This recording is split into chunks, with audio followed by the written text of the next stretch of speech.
বিসমিল্লাহির রহমানির রহিম। আজকে বাংলাদেশ জাতীয়তাবাদী দল বিএনপির ঐতিহাসিক মাক্সিমুল ইউনিয়ন বিএনপির সম্মেলন আজকে অনুষ্ঠিত হয়েছে।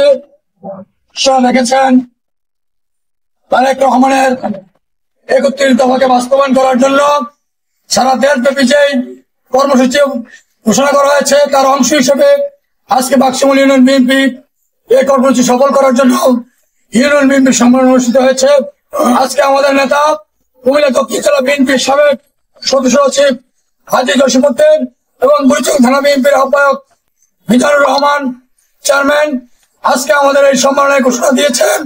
যারা ত্যাগী এবং নির্যাতিত এবং ইউনিয়ন আন্দোলন সংগ্রামে অংশগ্রহণ করেছে তাদেরকে দিয়ে আগামী দিনে মাক্সিমুল ইউনিয়ন বিএনপি কমিটি ঘোষণা হবে এবং যারা দলের ত্যাগী তাদেরকে মূল্যায়ন করা হবে এবং কুমিল্লা জেলা বিএনপির আহ্বায়ক জাকির দাওয়াত সুমন ভাই এবং সদস্য সচিব আশিকুর রহমান মাহমুদ ওয়াসিম বিপি যে নির্দেশ দিয়েছে তৃণমূল থেকে বিএনপিকে সংগঠিত করা হবে।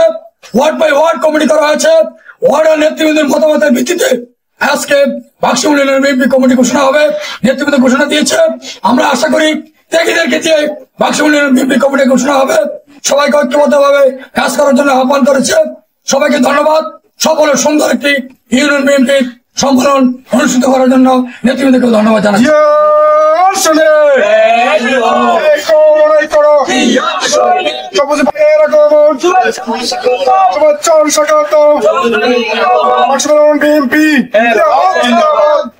মাক্সিমুল বিএনপি জিন্দাবাদ জিন্দাবাদ। সবুজ ভাই ভয় নয়, রাজপথ ছাড়ি নয়, অ্যাকশন টু অ্যাকশন, সবুজ ভাইয়ের অ্যাকশন, সবুজ ভাই ভয় নয়, রাজপথ ছাড়ি নয়।